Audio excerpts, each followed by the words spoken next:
Hello everyone, welcome back to my channel. Today we are going to learn on how to connect our EC2 instance using Putty application. So as you would be familiar by now with this console, this is AWS root user console.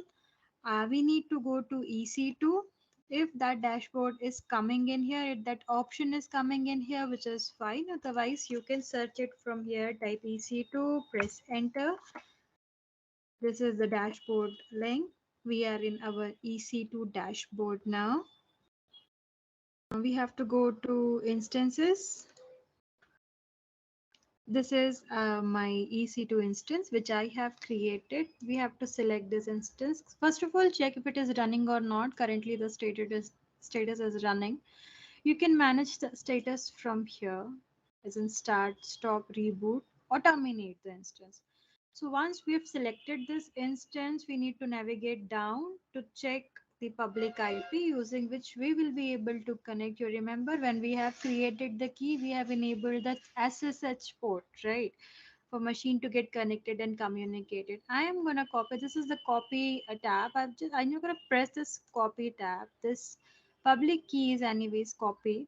And if I forget which key I have created, I can check it from here. I have the name in here under details section. Now I have to just search for Putty. I will run that as an admin.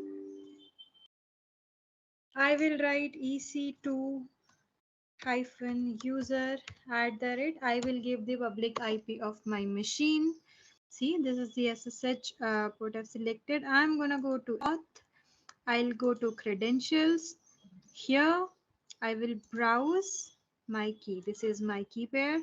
I'm gonna click open and try to open my application. See, we are connected. Thanks a lot, guys.